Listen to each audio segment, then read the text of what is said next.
wakati w'omuyimbi King Saha ne Dr. Jose Chameleone. Olutalo luno lulimu ebiwayi bingi nnyo era abamu bakutte gye bakwata. Biga yesoose Kenzo, abamu ne beesooka Wyke Benda. Wyke Benda gwe tugenda okusookerako wano. Waliwo emboozi ebadde etambula, ndowooza etambulidde emyaka nga kati 5 ku 4 nga beebuuza oluyimba lwe bayita Badilisha ne Valuvalu ani yaziwandiika. Kati nno waliwo obutambi obugamba nti omukulu ono King Saha we yali ku UBC obiseera ebyo programu ya Calvin yategeeza nti ennyimba ezo yaziinamu kalaamu. Kati nno olutalo lwa Chameleone we lwazze ne King Saha mu weekend, Wyke Benda n'agamba omukulu we tawandiikako luyimba lwa Valuvalu, talina na luyimba lwa Luswahili wadde n'akamu. Ebyo nno ne bitambula bwe bityo. Olutalo lukyagendera ddala lwe tugenda okusookerako wano owulire, kubanga Wyke Benda yalaze obunafu bwa King Saha tasobola kuwandiikira Chameleone luyimba kubanga talina luyimba luzitowa kwenkana nnyimba za Kamere.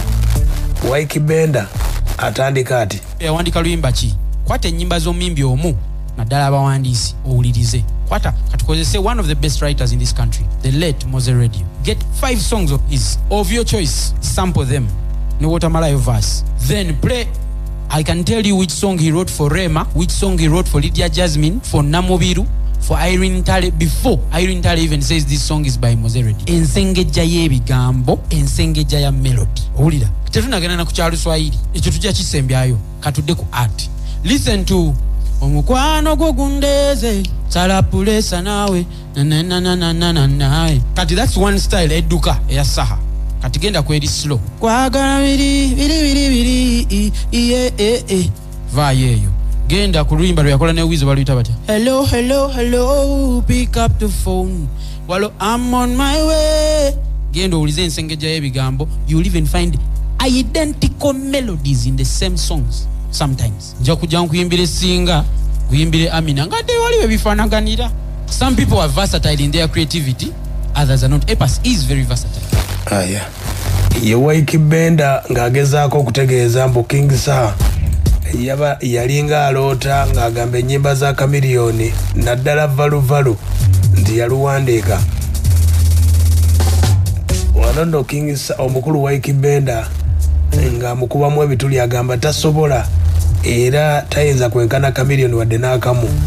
Ne ku level gy'aliko Chameleone amulengerera wala. Kati tudde ku Chameleone.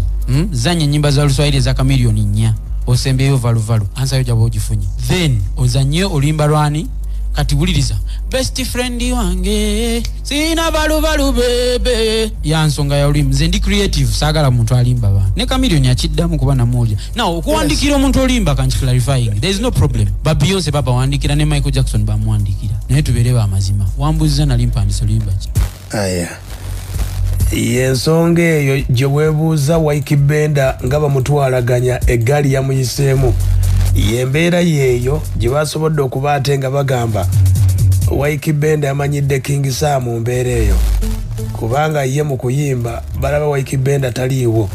Kati Wyke Benda n'agamba omusajja wammwe teyeesiba ku nnyimba za Kamere naddala Valuvalu wadde nga ye agamba Badilisha ne Valuvalu yeziwandiika. Agamba takkiriza wadde n'akamu. Kamere ne yavaayo n'atangaaza ku luyimba olwo. Chameleone yagamba ati kakati King Saha bw'agamba yawandiika Valuvalu ne Badilisha bavubuka abo balina ebibasumbu aba yeejaaka bayita okwejaaka okitegera my brother.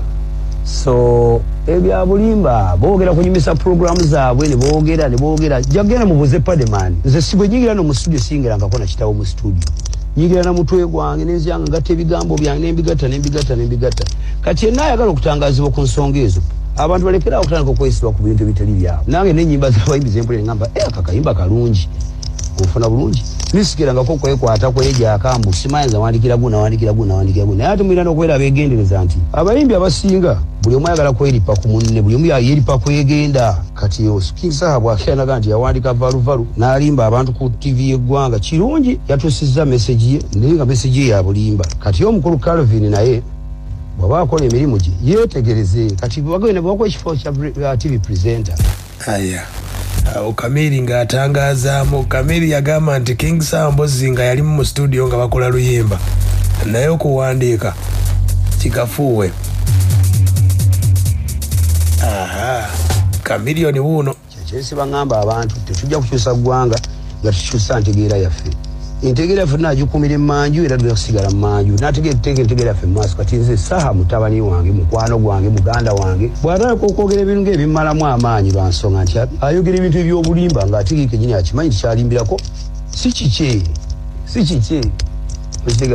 Valuvalu my friend ne Badrisha so genius mind si mind sika container ezo 40 feet omuntu oguyiye ebintu bifaanana ng'ebyo. Waawo saagala nnyo okuwakula ate entalo sukkiridde awo abantu banyiga nnyo obooleka naye alekerawo okwesiba ku miziki atali we. Awandike miziki we, awandike story ye kulwa nsonga fe abantu badulanga abantu abagwenyufu, abantu abakulu, abantu abategeera. Lyon Island buli gwe yaleeta amanyi okuyimba.